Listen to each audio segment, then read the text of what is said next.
እንደምን አላችሁ ላመሰግናችሁ ወዳለው በዓለም ይህንን የምትከታተሉ የምታዩ የምትሰሙ ከባለፈው በሁለተኛ ደግሞ ዛሬ በእግዚአብሔር ስም በጌታ በኢየሱስ ክርስቶስ ስም ወደ እናንተ ቀርቤያለሁ። ማነበው የእግዚአብሔር ቃል መጀመሪያ ትንቢተ ኢሳይያስ 22 ምዕራፍ 22 ላይ ያለውን በጌታ በኢየሱስ ክርስቶስ ስም አነባዋለሁ።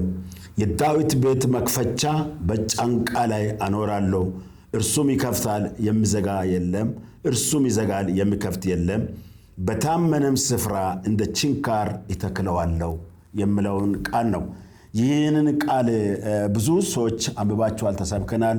ቤተ ክርስቲያን ውስጥ ስለሚያገለግሉ ሰዎች፣ ስለ አፖስቶሎች፣ ስለ ነቢያቶች፣ ስለ አስተማሪዎች፣ ስለ ወንጌላውያን፣ ስለ እረኞች ኤፌሶን 4:11 ላሉ ሰዎች ይሄ ቁልፍ አላቸው። የስልጣን ቁልፍ ነው፣ የመክፈት ቁልፍ ነው፣ የመዝጋት ቁልፍ ነው። ከዚህ ጋር ተያይዞ ኤፌሶን 6:12 እስከ 18 ላይ የእግዚአብሔር ጦር ዕቃ ለብሳችሁታል ይላል። የለበሰ ሰው ፍርሃት የለውም። ደዌ አንፈራም፣ ሰለባ አንፈራም፣ ድግምት አንፈራም፣ ጨሌ አንፈራም፣ ደብተራ አንፈራም። በአገር ላይ ያሉት ሁሉ በዚህ ቃል እናንተ እጃችሁ በምትዘርጉበት ጊዜ ላይ እነዚህ በኢየሱስ ክርስቶስ እየተመቱ ስፍራውን ትወርሳላችሁ፣ የናንተ ይሆናሉ።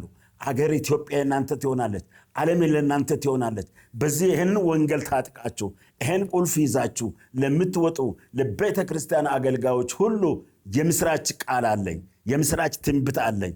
ይህንን ሼር ልታደርጉ ትችላላችሁ፣ ለሌሎች ልታደርሱ ትችላላችሁ። አይዟችሁ ተቀብታችኋል ልትሉ ትችላላችሁ።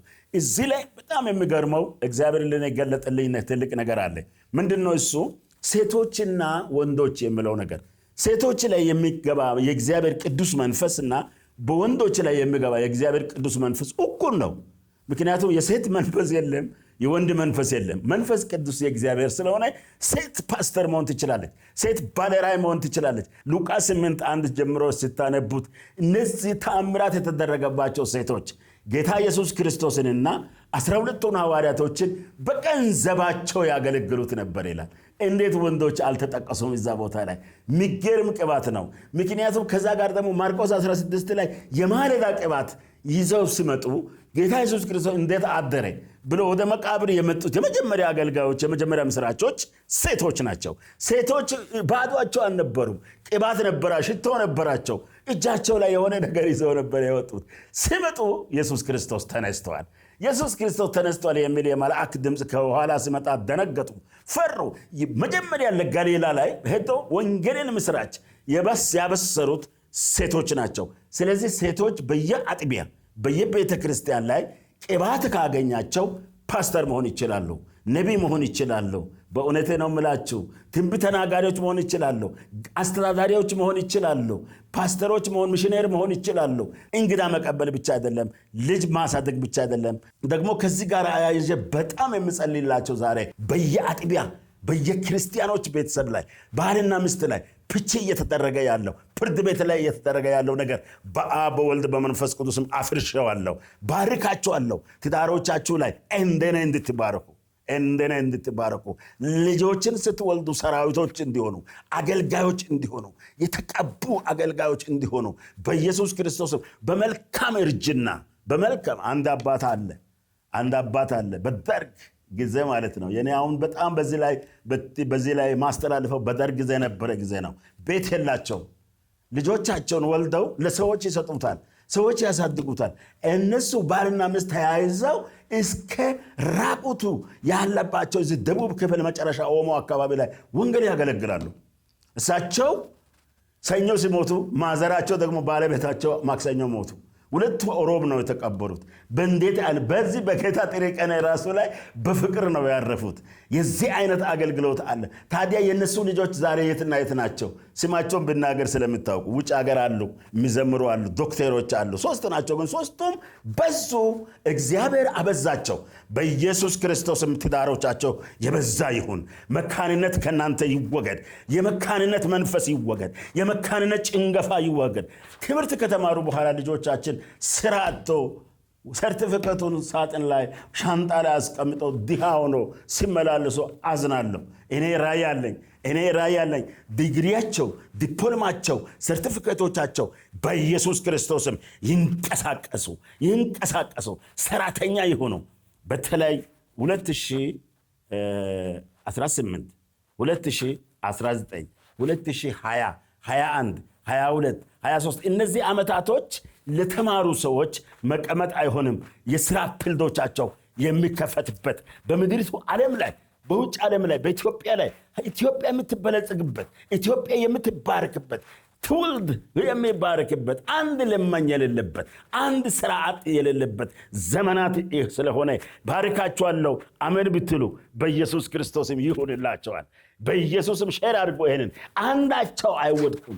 ተምረው ባዶ አይሆኑም። ተምረው ሌላ ነገር ላይ አይገቡም። ተምረው አይዞሩም። ተምረው ጨርሰው ዋይኔ አይሉም፣ አያለቅሱም፣ ሌላን ድጋፍ አይጠይቁም። እግዚአብሔር ይደግፋቸዋል። አንድ ትልቅ ራእይ አንድ ጊዜ የ7 ወር ጸሎት ላይ እግዚአብሔር ከሰጠኝ በኋላ እየጸለኩ እያለ ለውጥ ከገባ በኋላ የመንግስት ለውጥ ከገባ በኋላ እየጸለኩ ነበረ። 7 ወር ነው እግዚአብሔር የሰጠኝ ቤት ስራ እና እግዚአብሔር ጉልበቴን ጨምሮኝ እየተጋው እያለ አንድ ሲል አየሁ። ራእይ ነው ሲሉ ዋርካ ሆነና ቤቴ ላይ ግንድ ታየ። ይሄ ዋርካ ለምን መጣ ዛሬ እግዚአብሔርን በምን አሳዘንኩ ብዬ ወደኩ በሆዴ። ከዛ በኋላ ይህ ዋርካው ከቀኝና ከግር እጅ ወጣ። ከዋርካው ግንድ ላይ እጆች ወጡ። የጌታ ኢየሱስ እጅ የሚመስል እጅ ወጣ። ወደ ቅርንጫፉ ሲያ ቅርንጫፉ ጸጉር ሆነ። በጣም ዛሬ በቃ ጉዴ ራእይ አየሁ ብዬ ሲወድቅ ፊቱን ወደ ደቡብ በኩል እንደዚህ ነው የመለሰው። እንዲህ አለኝ፣ ክልሎች የሚወጡበት ጊዜ ነበር። ያ ጊዜ እነዚህ የተለያዩ ክልሎች የኢትዮጵያ ክልሎች የሚወጡበት ጊዜ ነበረ እና እግዚአብሔር አለ በእነዚህ ክልሎች ጋር እኔ አለው፣ እኔ ግንድ ሆኜ አለው፣ እኔ እጅ ሆኜ አለው፣ እኔ ነኝ በእነሱ መካከል ያለው ብለው ስለ በጣም በእንባ ይህን መልእክት ከመቼ በእውነት ለኢትዮጵያ ለምሰሙት ውጭ ለምሰሙት ላስተላልፍ ብዬ እግዚአብሔር ሳይጠራ ይሄን መልእክት እናገራል። እና ምን ልላችሁ ፈልጌ ነው እኔ አሁን መንግስታትን ወይም ይህንን አሁን ጠቅላይ ሚኒስትር አብይን የምደግፍ እንዳይመስላችሁ በዚህ ድጋፍ እየሰጠ ነው እንዳትሉ መልእክት እየሰጠኩ ነው። እግዚአብሔር ይህን ለውጥ መንግስት ትክክል ከእግዚአብሔር የተላከ መሆኑን በዛ ዋርካ ላይ አየው። ኢትዮጵያ እንደ ዋርካ ትበዛለች። ኢትዮጵያ እንደ ዋርካ ትባርካለች። ኢትዮጵያ በኃይል ትሄዳለች። የኢትዮጵያ ልጆች አይራቆቱም። የኢትዮጵያ ልጆች ይጠግባሉ። የኢትዮጵያ ልጆች በየሀገሩ ላይ ገዢ ይሆናሉ። ኢትዮጵያ ትታያለች። ኢትዮጵያ ከዚህ በኋላ አትለምንም። ኢትዮጵያ ከዚህ በኋላ አትራቆትም። የኢትዮጵያ ቤተ ክርስቲያን ከዚህ በኋላ በዓለም የታወቀ ይሆናል። በዓለም የታወቀ የኢትዮጵያ ወንጌላውያን ዓለማትን ይቆጣጠራሉ፣ አርበኞች ይሆናሉ። ይህንን መልእክት ይዤ መጥቻለሁና አታቃልሉ። በእግዚአብሔር ስም ባርካችኋለሁ። በኢየሱስ ክርስቶስም ነገ በሚመጣው ምርጫ ላይ እግዚአብሔር ጣልቃ እንዲገባ በክልሎች ላይ በክልል መሪዎች ላይ በክልል ኦፊሶች ላይ እግዚአብሔር ጣልቃ እንዲገባ እግዚአብሔር በአመራሮች ላይ በየኦፊሱ በሚሰሩት ቢሮዎች ላይ እግዚአብሔር ጣልቃ እንዲገባ እግዚአብሔር ራብን ከኢትዮጵያ ጦርነትን ከኢትዮጵያ ጥላቻን ፍቅርን ያማጣትን መንፈስ እንድሰብር እንጸልያለሁ። እግዚአብሔር ሆይ ይህን ጸሎት ስለሰማኝ አመሰግናለሁ። እነዚህም ባሉበት ስፍራ ይህን በሚሰሙ ሰዎች ስፍራ ይህን በሚያዳምጡ ሰዎች ስፍራ መልካምነት በኢየሱስም ይሁን። መልካምነት በኢየሱስም ይሁን። መልካምነት በኢየሱስ ይሁን። አሜን ለምን ሁሉ ይሁን። በአብ በወልድ በመንፈስ ቅዱስ ስም ጸልያለሁ። አሜን አሜን ነው። አንድ ሌላ አዲስ መልእክት ደግሞ በእግዚአብሔር ፊት ላይ ቃል ለሚማሩ ቃል ይህን መጽሐፍ ቅዱስን ይዘው ቤተ ክርስቲያን ልኳቸው በራሳቸውም ወይ በግላቸውም ተልከው በጌታ ፊት ላይ መጽሐፍ ቅዱስ ለሚያጠኑ ሰዎች መጥያን ኮሌጅ ላይ ሴሎ ላይ ለሚማሩ ሰዎች መልእክት አለኝ። ወደፊት ምን ይመጣብኛል አትበሉ። ወደፊት ጌታ ኢየሱስ ክርስቶስ ጋር ትገናኛላችሁ። እግዚአብሔር ለእናንተ ፊልድ አስተካክሏል። የት እንደምትሰሩ፣ የት መጋቢ ሆናችሁ እንደምትሰሩ፣ የት ላይ ደግሞ ነቢይ ሆናችሁ ቤተ ክርስቲያን ተክላችሁ እንደምትኖሩ እንዲህ አለኝ።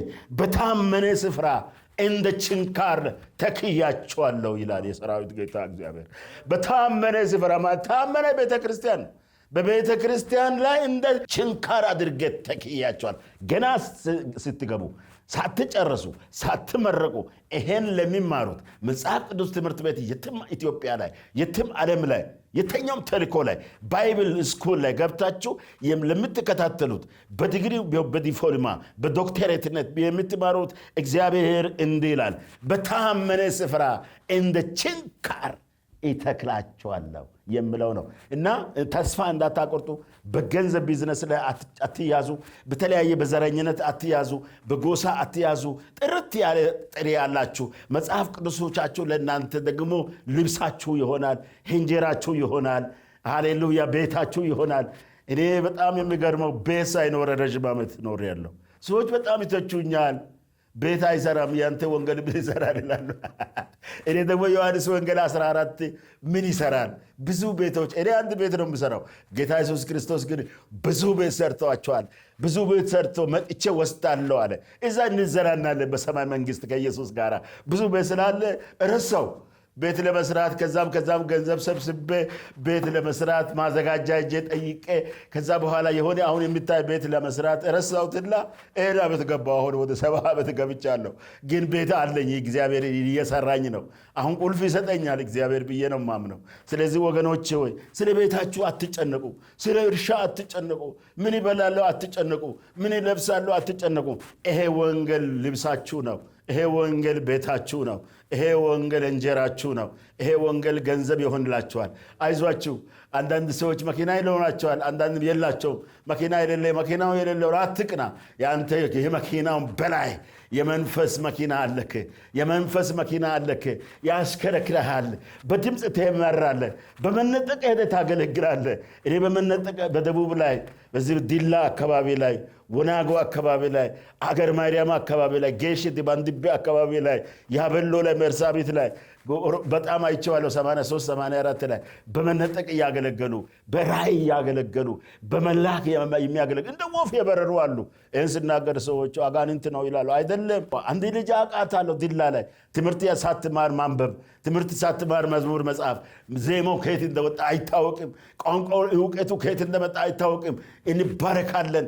አገርን በሙሉ የሚታናውጥ ማርታ የምትባል ማርታ ዳምሴ አለች። ይሁን በሕይወት አላውቅም፣ አይቻለሁ። እና እግዚአብሔር በቂ የሆነ ኃይል አለው። ትንቢተ ዮኤል ምዕራፍ 2 ቁጥር 4 እስከ 11 ኃያል ማን ነው? ቃሉን የሚያደርግ ነው። ኃያል ማን ነው? ቃሉን የሚያነብ ነው። ኃያል ማን ነው? ቃሉን የሚሰብክ ነው። ይህን ሼር እንድታደርጉ በዚህ አገልግሎት ላይ እቀጥላለሁ። ሌሎች ከኋላ የሚመጡ አገልግሎቶች፣ ሌሎች ያጠኗቸው የሰማዋቸው መልእክቶች፣ የሚመሰክረው የህይወት ጉዳዮች፣ የ50 ዓመት ታሪኮች አሉ። እግዚአብሔር ቢፈቅድ ደግሞ ዘምራለሁ፣ እሰብካለሁ፣ እመሰክርላችኋለሁ። ወዳችኋለሁ። ቅፍ አድርጌ ወዳችኋለሁ። በአብ በወልድ በመንፈስ ቅዱስም ፍቅራችሁ ይገለጥ። አትደብቁ። ፍቅራችሁን አውጥታችሁ አደባባይ ላይ ስለ ፍቅር ስበኩ። አባቶቻችን ያለፉት በፍቅር ነው። ወንጌል የሚሄደው በፍቅር ነው። የተለያዩ ሀገሮች ብትገቡ በፍቅር ነው። አንድ ጊዜ ትራንስፖርት የለኝም ነበረና መኪና ረዥም መንገድ ሲሄድ ማለት ነው፣ ገንዘብ የለም እጄ ላይ። ዲላ ገብቼ አገር ማርያም ወጥታች ወራጎ ይባል አልፌ ሄዳለሁ። ለካ ብሩን ሳየው ብር የለም። ቁጭ አልኩትና ትንሽ እንደ ማዘን ሲሆን ረዳቱ መጥቶ ምን ሆነዋል ስል ብር የለም ስላ ብር የለም ግድ የለም እርሱ ብር ነው ብሎ ወሰደ። እግዚአብሔርን ሄጄ አገለገልኩ። ብሩ ክርስቶስ ነው፣ ወርቁ ክርስቶስ ነው። እናንተ አትከሱም። ሞገሳችሁ እየጨመረ ይቀጥላል። የእግዚአብሔር ቤት ሰራተኞች ሞገሳማ ትሆናላችሁ። እስቲ እጆቻችሁን ባለበት ቦታ ላይ እያነሳችሁ አሜን በሉ። በኢየሱስም ተባረኩ። አትደኸዩ። ልጆቻችሁ ይባረኩ። ልጅ 4 ወልድ አገልግሉ። በምትሄዱበት ቦታ ሁሉ ላይ ከእናንተ ሰዎች ይብሉ ይጠጡ። እናንተ ባለ ሀደራዎች ሁኑ። የወንጌል ሀደራ ማለት የሀብት ሀደራ ማለት ነው። አገርን ግዙ። በያዛችሁበት ቦታ ውረሱ። በአብ በወልድ በመንፈስ ቅዱስም ይህንን መልእክት ለሚመጣው ጊዜ ደግሞ እስኪዘጋጅ ድረስ በዚህ አጠቃልላለሁ። አመሰግናለሁ። ተባረኩ።